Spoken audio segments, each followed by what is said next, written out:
Students, आई मोहम्मद अहमद इकबाल। आज हम discuss करने वाले हैं क्लास 10 के chapter 18 atomic and nuclear physics को। ये हमारा लास्ट चैप्टर है इस क्लास का। कि सबसे पहले उसका इंट्रोडक्शन देखते हैं।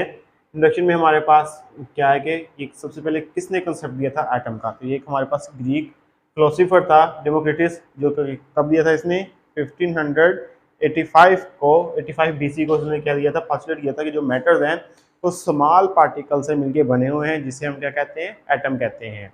तो ये हमारे पास है। इसके बाद फिर क्या किया था, इसके ऊपर वर्क किया गया फर्दर, एंड फिर इसने रदरफोर्ड ने डिस्कवर किया कि जो न्यूक्लियस होता है, हमारे पास एटम होता है, इसका सेंट्रल पार्ट जो होता है वो न्यूक्लियस कहलाता है, और जो कि बाकी एटम से क्या होता है, ज़्यादा हैवी होता है। तो डिस्कस करते हैं हम इसको।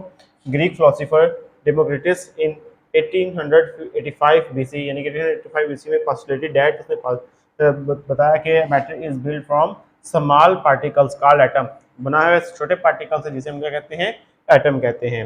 रदरफोर्ड, फर्दर किसने वर्क किया इसके ऊपर, इन रदरफोर्ड इन 1911 में डिस्कवर्ड दैट है दैट एटम, यहाँ पे हमारे पास एटम आएगा, atom had a central part called nucleus. इसका एक सेंट्रल पार्ट होता है जिसे हम क्या कहते हैं, न्यूक्लियस कहते हैं, यानी कि एटम हमारे पास मौजूद है, इसका ये सेंट्रल पार्ट होता है। Rutherford discovered that positive charge in atom was centred, हमारे पास concentrated in small region called nucleus, यानी कि जहाँ पे हमारे पास पॉजिटिव पार्ट जो होता है हमारे पास है, पॉजिटिव चार्ज कहाँ पे उसका मौजूद है, इसके न्यूक्लियस के अंदर मौजूद है, कंसंट्रेटेड इसके न्यूक्लियस के अंदर है हमारे पास। ये एटम की हमारे पास शेप है। ये हमारे पास क्या है, ऑर्बिट्स हैं। ऑर्बिट क्या है, किसके हैं, जहाँ जिसमें क्या करें, इलेक्ट्रॉन क्या करें, रिवॉल्व करें। ये हमारे पास क्या है, इलेक्ट्रॉन्स हैं, इलेक्ट्रॉन मौजूद है। ये हमारे पास क्या है, न्यूक्लियस है। हमारे पास क्या मौजूद है, न्यूक्लियस है, न्यूक्लियस है। और हमारे पास पी किसको रिप्रेजेंट कर रहा है, पी हमारे पास क्या है, प्रोटॉन्स है। एंड एन क्या है, यहाँ पे हमारे पास न्यूट्रॉन्स है, न्यूट्रॉन्स है। तो ये हमारे पास क्या आगे, एटम के आगे इस तरह एटम हमारे पास कहता है कि प्रोटॉन्स और न्यूट्रॉन्स कहाँ पे मौजूद होते हैं, सेंटर में मौजूद होते हैं। ये जो क्या क्या कहलाता है, वो न्यूक्लियस कहलाता है। जबकि इलेक्ट्रॉन्स क्या होते हैं, न्यूक्लियस के गिर्द क्या कर रहे होते हैं, रिवॉल्व कर रहे होते हैं, जो कि इसके ऑर्बिट में घूम रहे होते हैं, न्यूक्लियस के गिर्द है। तो रदरफोर्ड डिस्कवर्ड दैट, रदरफोर्ड ने डिस्कवर किया हम क्या, कि positive charge is in an atom, एक एटम के अंदर जो पॉजिटिव चार्ज है was concentrated in a small region called nucleus. एक कंसंट्रेट स्मॉल रीजन में कंसंट्रेटेड होता है, तो जिसे हम क्या कहते हैं, न्यूक्लियस कहते हैं। इसने फर्दर क्या डिस्कवर किया था, nucleus consist protons and neutrons, यानी कि न्यूक्लियस के अंदर क्या मौजूद होते हैं, प्रोटॉन्स एंड न्यूट्रॉन्स इसके क्या है, मौजूद है हमारे पास। ये क्या चीज़ कहाँ पे मौजूद होते हैं, ये न्यूक्लियस के अंदर मौजूद होते हैं। और इनको कलेक्टिवली क्या कहा जाता है, न्यूक्लियॉन्स कहा जाता है। यानी कि दोनों को कलेक्टिवली क्या कहा जाएगा, न्यूक्लियॉन्स कहा जाएगा इनको है। फर्दर आ जाए, हमारे पास है एटॉमिक नंबर है, हमारे पास है एटॉमिक नंबर क्या चीज़ होती है, and further neutron number, atomic mass number, इस चीज़ को हम डिस्कस करते हैं। एटॉमिक नंबर क्या है, इसको जी से रिप्रेजेंट किया जाता है या फिर जेड से रिप्रेजेंट किया जाता है। जी क्या कहा जाता है, एटॉमिक नंबर हमारे पास है। Atomic number is the number of protons in nucleus, यानी कि जितने प्रोटॉन्स मौजूद हैं एक न्यूक्लियस के अंदर, वो उसका क्या होगा, एटॉमिक नंबर होगा, जिसको हम किससे रिप्रेजेंट करते हैं, जी से। यानी कि जितने प्रोटॉन्स मौजूद होंगे इसके न्यूक्लियस के अंदर किसी भी एटम के, तो वो उसके क्या होगा, उसका एटॉमिक नंबर होगा। हर एक एटम का जो होता है वो डिफरेंट होता है।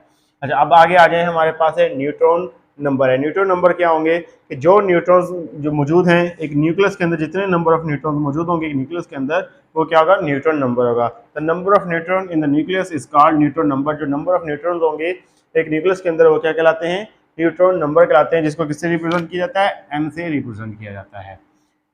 नेक्स्ट है हमारे पास है एटॉमिक मास नंबर आ गया हमारे पास। एटॉमिक मास नंबर है, इसको किससे रिप्रेजेंट किया जाता है, ए से रिप्रेजेंट किया जाता है हमारे पास। तो ये क्या आ जाएगा हमारे पास, atomic mass number is the number of nucleons.